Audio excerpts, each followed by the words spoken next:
મોટરની સ્પીડ કંટ્રોલની method.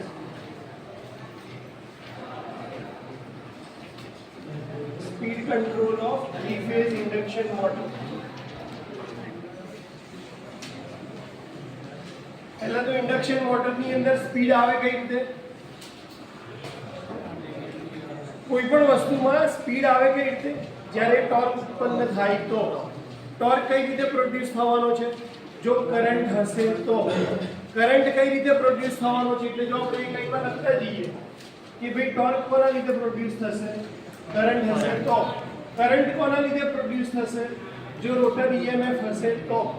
Rotor EMF કોના લીધે પ્રોડ્યુસ થશે? જો રોટેટિંગ ફ્લક્સ હશે તો. રોટેટિંગ ફ્લક્સ કોના લીધે પ્રોડ્યુસ થશે? જો સપ્લાય વોલ્ટેજ અને ફ્રીક્વન્સી હશે તો. ડીસી સપ્લાય આપીને તમે રોટેટિંગ મેગ્નેટિક ફીલ્ડ પ્રોડ્યુસ કરી શકવાના નથી.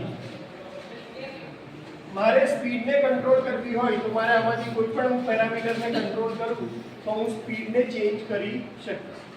તો સ્પીડને બે રીતે કંટ્રોલ થાય. પહેલું છે સ્ટેટર બાજુથી કંટ્રોલ કરવો હોય તો, અને બીજી બાજુ છે કે રોટર સાઈડથી કંટ્રોલ કરવો હોય તો.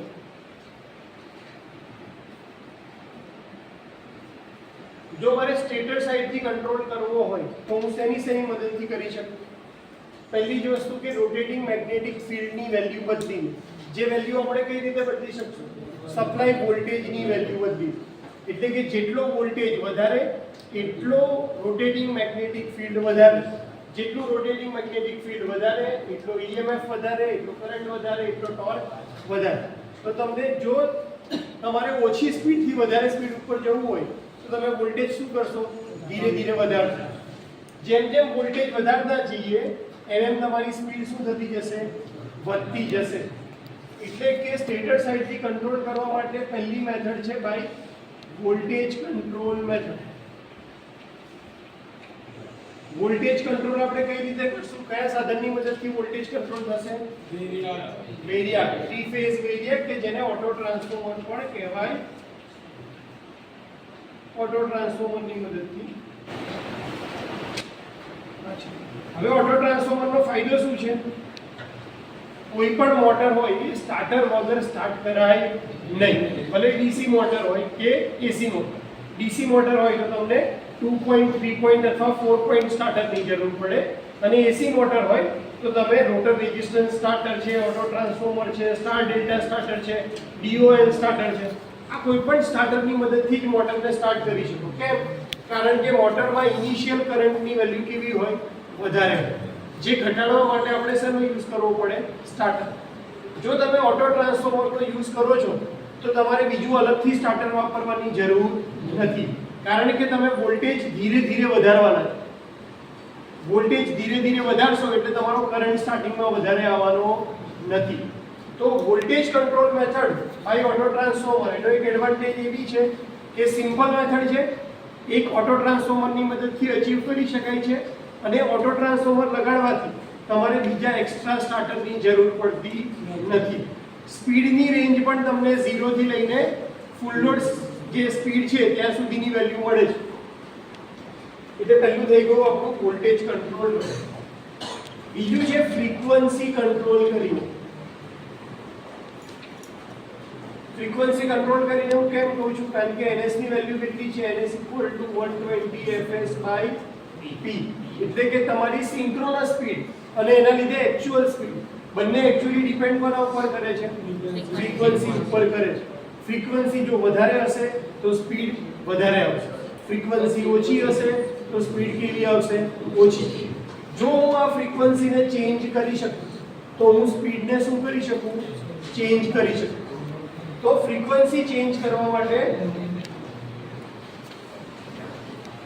તમે સાયક્લો કન્વર્ટરનો યુઝ કરી શકો, અથવા તો વેરિયેબલ ફ્રીક્વન્સી ડ્રાઈવ, જેને આપણે VFD ડ્રાઈવ તરીકે ઓળખીએ.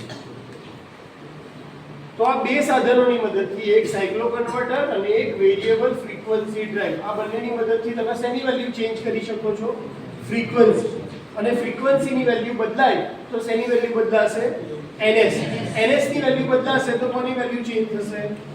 na ની વેલ્યુ ચેન્જ થશે. કારણ કે એક્ચ્યુઅલ સ્પીડ હંમેશા કોને અચીવ કરવા ટ્રાય કરે છે? ns.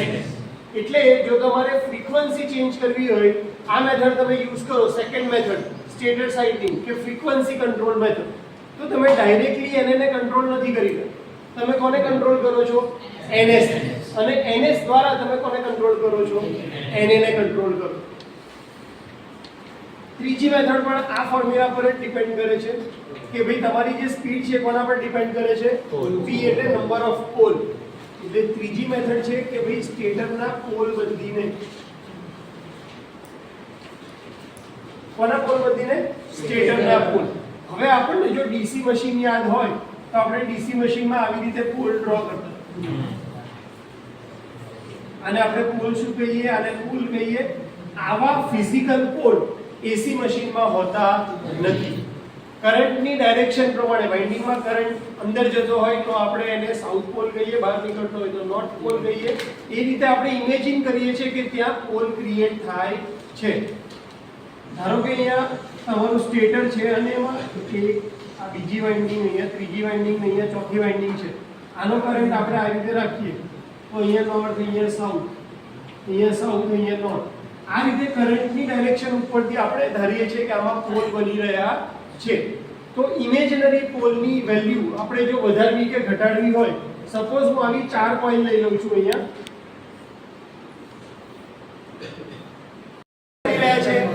Stator pole method. મારી પાસે 4 વાઇન્ડિંગ છે.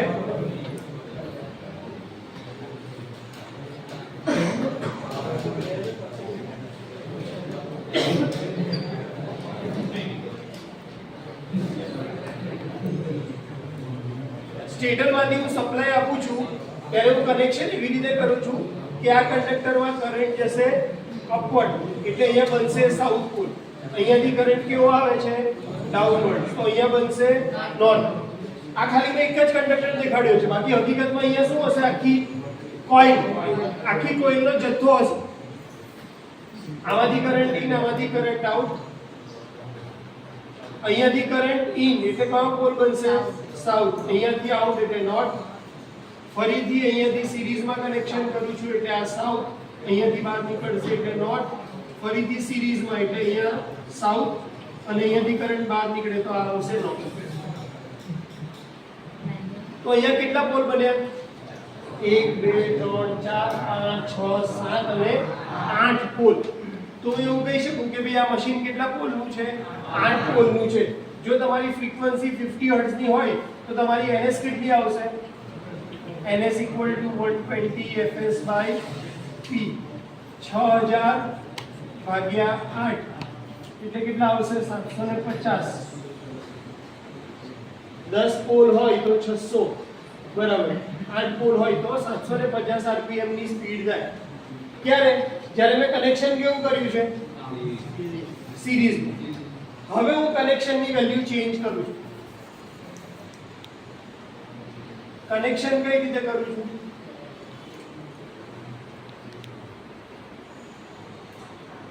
નોર્થ પોલ અહીંયાથી એન્ટર થાય છે એટલે સાઉથ પોલ અંદર આવે છે એટલે અહીંયાથી સપ્લાય લઈ ગયો ડાયરેક્ટ બીજા કનેક્શન. અહીંયા બનશે સાઉથ પોલ,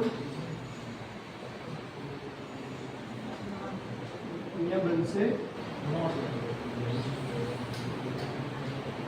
અહીંયાથી બીજો વાઇન્ડિંગ માંથી અહીંયાથી કરંટ લઈ ગયો.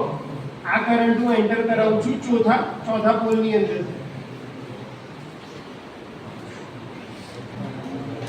અહીંયાથી એન્ટર થયો એટલે કયો પોલ બનશે? સાઉથ. અહીંયાથી બહાર નોર્થ.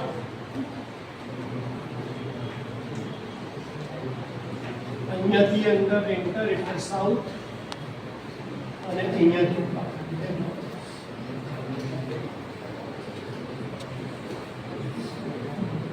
અહીંયાથી બહાર નીકળ્યો અને સાથે જોઈન કરી દઉં ને.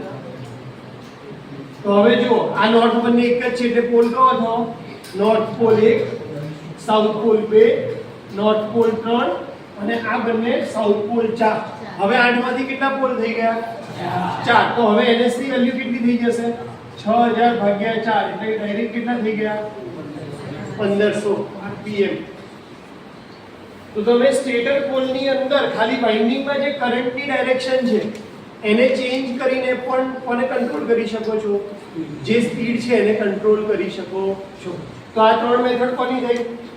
સ્ટેટર સાઈડથી સ્પીડ કંટ્રોલ કરવાની. કઈ કઈ? વોલ્ટેજ કંટ્રોલ કરીને, ફ્રીક્વન્સી કંટ્રોલ